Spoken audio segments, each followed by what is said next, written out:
à fait. Dites-moi encore, aidez-moi. Alors, elle a commencé par la musique vocale, et donc cette action a évolué petit à petit. Elle a évolué aussi avec l'histoire du groupe, qui s'est beaucoup internationalisé, parce qu'aujourd'hui, on est dans plus de 30 pays. Et donc cette fondation s'applique dans tous les pays où Orange est présent en tant qu'opérateur. C'est un véritable axe de fond, c'est éviter la fracture numérique, lutter contre ça. Et puis un deuxième axe qui est très très important, c'est l'éducation des femmes. Et quand je dis ça, c'est aussi bien dans les pays occidentaux que dans les pays d'Asie ou d'Afrique. Et c'est surtout là-dessus qu'on travaille. Et évidemment, l'avenir du monde est enchaîné avec les jeunes. On a un petit peu parlé là dans la vidéo. C'est en particulier... Alors, on a fait beaucoup de choses. On a fait des MOOC, déjà, accessibles à tout le monde. Mais, bon, encore faut-il avoir la disposition pour aller vers cet outil-là. Mais on a surtout fait des dispositifs où on accompagne les jeunes. Alors, on les accompagne dans les missions locales.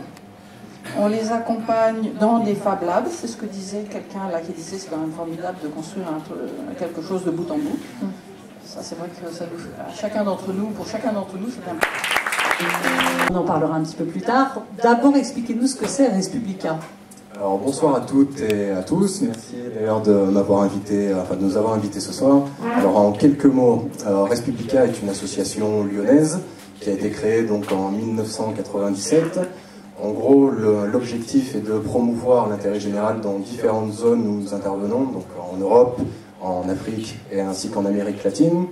Notre mission est justement d'accompagner les différentes sociétés civiles dans nos zones d'action. Et notre mission, c'est également d'accompagner des initiatives, des actions qui ont, à notre avis, du sens dans de nombreux domaines tels que l'éducation, la santé, la bonne gouvernance, la culture, et c'est donc pour ce volet-là que Julien Patron l'a dit juste à présent. Fait assez rare pour le noter, ce festival est entièrement financé donc par l'association Respublica, sans aucun apport d'argent public, donc aucune subvention, ce qui est un peu particulier justement dans certains milieux culturels. Alors pour la petite histoire, le festival est né d'une rencontre de deux associations, donc la Villa Gilet et l'association Respublica, qui sont toutes les deux animées d'un idéal commun parmi tant d'autres. Donc on est un peu utopiste chez nous, donc des fois un peu rêveur. Et à travers ce festival-là, on souhaitait promouvoir le pouvoir d'agir des citoyens, afin qu'ils s'impliquent, comme mon prédécesseur l'a dit, qu'ils s'impliquent un peu plus et qu'ils prennent sa place justement dans la vie de la cité et dans l'avenir de nos sociétés. Pardon.